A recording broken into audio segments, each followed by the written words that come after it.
Hey there business lover, welcome back. Dans cet épisode, on parle d'une petite différence entre les personnes qui réussissent à créer de la richesse phénoménale et ceux qui ont du mal à y arriver. La vérité, c'est que la plupart du temps, lorsqu'on veut créer de la richesse, il y a pas mal de pensées auxquelles on doit souscrire, dont on se défait pour y arriver. Cette vidéo a vraiment été inspirée d'une conversation que j'ai récemment avec un membre de la team. On est sur le point d'investir dans un consultant, dans un groupe de consultants qui devait venir dans l'agence de marketing et nous aider à améliorer certains processus qu'on a présentement sur pied. Et on avait deux offres sur la table. J'ai finalement choisi l'offre qui était beaucoup plus intéressante d'un point de vue de support, de deliverable qui nous serait apporté, mais qui était vraiment beaucoup plus élevé, beaucoup plus cher que l'autre offre. Et elle me disait finalement, c'est assez intéressant que tu sois parti vers l'offre la plus chère, même bien qu'elles soient pas vraiment d'accord avec le budget qu'on avait prévu pour cette initiative. Et je lui ai dit, bah oui, je vois, parce que le plus important pour moi, c'est pas forcément ce qu'on va payer à ces gens, mais c'est ce qu'ils vont nous apporter en termes de résultats après avoir travaillé avec eux. Et je pense que elle me disait, c'est intéressant parce que peu de personnes, je lui ai dit, beaucoup de personnes voient juste ce qu'ils auraient dépensé, pas forcément ce qu'ils auraient acquis derrière. Et c'est un gros mindset qui est super important d'avoir, une grosse façon de penser qui est important d'avoir lorsqu'on veut réussir, si on est entrepreneur. Beaucoup de personnes qui sont riches savent qu'elles ont cette pensée fondamentale de se dire que l'argent qu'on a, il est illimité. Les ressources financières sont évidemment illimitées. Il n'y a pas assez de temps pour utiliser l'argent qui est à disposition, l'argent qui est au monde. Il y a plus d'argent que de personnes qui vont l'utiliser. Par contre, c'est les gens qui ont du mal avec l'argent, celles qui sont de la classe moyenne ou la middle class, ont souvent la pensée limitante de se dire que l'argent que j'ai fini, si j'ai 2000 euros, les 2000 euros que j'ai, c'est vraiment, si je les perds, c'est la fin du monde, voilà, j'ai mes 2000 euros, il ne faut pas que je les perde, et ainsi de suite. Bref, ils voient souvent l'argent, 5000 euros, 10 000 euros, bref, ça importe peu, mais ils voient l'argent comme étant une ressource limitée à laquelle ils ont accès. Et c'est important de savoir quelle est la différence, parce que lorsqu'on voit l'argent comme étant une ressource limitée, forcément, on s'accroche au peu qu'on a, on a du mal, on a un pincement à chaque fois qu'on doit le dépenser, à chaque fois qu'on doit le donner, à chaque fois qu'on doit l'investir. On a souvent le framework de se dire, ok, je n'ai pas de l'argent, je ne peux pas me le permettre, je ne peux pas me l'offrir. Et des fois, c'est un schéma qu'on a tellement engrainé en nous que même des fois, quand l'opportunité qu'on se voit présenter est importante pour faire qu'on aille to the next level, on a quand même la pensée de se dire, ok, je ne peux pas me le permettre, c'est beaucoup trop élevé, c'est beaucoup trop cher. Et forcément, c'est une sorte de gangrène qu'on a qui fait qu'au final, on laisse passer des opportunités super intéressantes. On pense que l'argent qu'on a est tellement limité.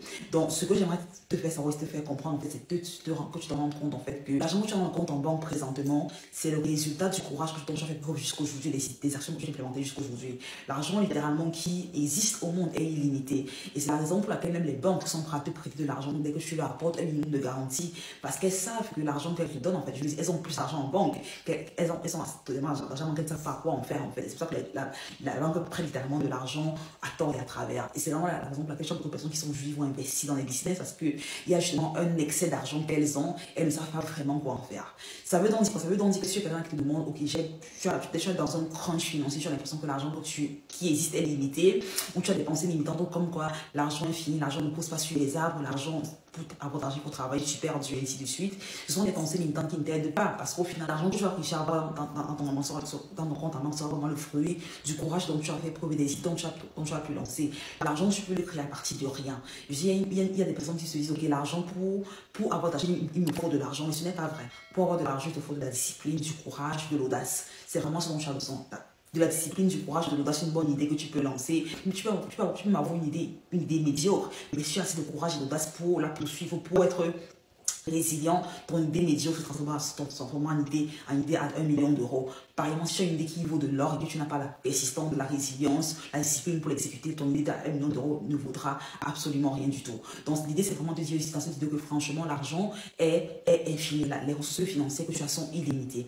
À chaque fois que tu es dans une opportunité où tu dois investir en toi surtout, investir sur toi pour devenir meilleur. Demande-toi pas forcément combien ça me coûte, mais demande-toi quel est le retour sur investissement que je peux dégager en investissant dans ce mentorat, dans cette formation, dans ce cours en ligne.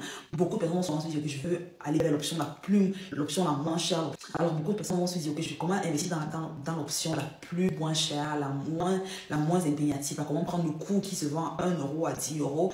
Elles n'ont pas envie d'investir en elles. Mais elles ne se rendent pas compte forcément qu'elles auront au final ce pourquoi elles ont payé. Si tu prends un cours à 10 euros, à 20 euros, il est irréaliste de penser que le cours que tu as pris à 20 euros sur Udemy te rendra indépendant financièrement. Je suis désolée, il te faudra même plus que ça. Et important de se dire que ce n'est pas tant combien j'investis, mais c'est vraiment quel est le retour sur investissement que j'ai dans ce dans quoi j'investis. Et souvent, c'est la raison pour laquelle je vais voir des personnes qui vont se faire facturer 15 000 euros, 20 000 euros, 30 000 euros pour leur accompagnement, pour leur offre. Pas parce que l'offre en elle-même est spéciale et extraordinaire, mais parce qu'elles savent que l'expérience qu'elles ont accumulée, elles savent également que ce que tu gagneras à travers cet accompagnement sera assez important pour faire valoir les 20 000 euros, les 10 000 euros que tu auras investi. Et donc, des fois, c'est vraiment important de se demander est-ce que ce dans quoi j'ai investi en accord avec ce dont j'ai besoin présentement. Parce que souvent, une erreur que beaucoup de personnes vont commettre, c'est que j'ai quelqu'un que je suis, on dit que j'aime bien. Il offre une formation, bah, je sais même pas si la formation est adaptée à ce que j'ai besoin, à ce dont j'ai besoin pour le moment pour aller au niveau supérieur. Mais je vais quand même l'apprendre parce que bah, c'est une formation que j'ai de quelqu'un que j'aime beaucoup, que je suis beaucoup en ligne. C'est vraiment pas ça l'idée aussi également. L'idée, c'est vraiment de demander est-ce que ce sur quoi je investis présentement est vraiment en accord avec un besoin que j'ai présentement. Est-ce que je suis à même d'implémenter ce que j'aurais appris du truc? Si la réponse est oui, est-ce que j'ai vraiment besoin de la compétence de gestion maintenant? Si la réponse est oui, alors pas all in. Et rappelle-toi surtout que l'argent n'est pas limité. L'argent, c'est une ressource infinie. Et je dis toujours, au final, on a deux ressources. On a le temps, on a de l'argent. Beaucoup de personnes préfèrent vendre le temps pour avoir un peu d'argent. D'autres personnes riches, par contre, vendre de l'argent pour avoir plus de temps. Parce qu'ils savent que l'argent, il est illimité. On peut produire de l'argent en dormant, on peut produire de l'argent en faisant mille et une choses. Tandis que le temps, malheureusement, on ne le rattrape pas. L'année passée est passée. Si l'année passée n'a pas été utilisée à bon escient, bah elle est passée, elle est finie. Pareil, ce mois, l'instant présent que je peux regarder cette vidéo, forcément, c'est de l'instant qui vaut de l'or parce que ce sont les minutes que tu utilises pour regarder que tu ne pourras pas récupérer par la suite. Et c'est la raison pour laquelle, à chaque fois, tu te demandes comment est-ce que je peux utiliser mon temps à bon escient. Quels sont les raccourcis, quelles sont les stratégies que je peux utiliser pour faire que mon temps soit utilisé, soit productif, qu'il soit. Si je te dis que je n'ai pas l'argent, je ne sais pas comment y arriver, parce que tu as peur que ton argent que tu as en banque parte, et je ne demande pas forcément quel est le retour sur l'investissement que j'aurai, tu te trouveras constamment en train d'échanger du temps contre de l'argent, et tu ne deviendras jamais riche. Parce que forcément, quand tu économises ce que tu as, tu ne pourras qu'avoir ce que tu as. En fait, tu veux, si tu économises 2 000 euros tous les mois, ou 5 000 euros tous les mois, forcément, ce sera ton plafond. Mais le potentiel de gain, il est illimité. Si je prends par exemple 5 000 euros, j'ai investi dans un truc, et que tu gagnes après 20 000 euros, 30 000 euros, 50 000 euros sur la base des 5 000 euros que tu avais investi, ça vaut littéralement la peine. C'est la raison pour laquelle justement les personnes qui réussissent ont toujours, tu vois qu'elles ont des mentors, elles ont des coachs, elles investissent énormément en elles parce qu'elles savent que justement l'argent qu'elles ont tout simplement est une réflexion de combien une réflexion, l'argent qu'elles ont en banque est une réflexion de ce qu'elles savent, du courage dont elles ont fait preuve. Et donc, plus elles sont courageuses et plus elles investissent en plus, elles ont un coût d'investissement également plus important derrière. Donc, voilà un peu cette vidéo. Je voulais te parler justement du mind frame, du mindset shift que tu dois avoir pour vraiment adopter celui des personnes qui réussissent. C'est pas te dire combien ça coûte, est-ce que je peux me permettre, c'est te demander combien je peux me permettre.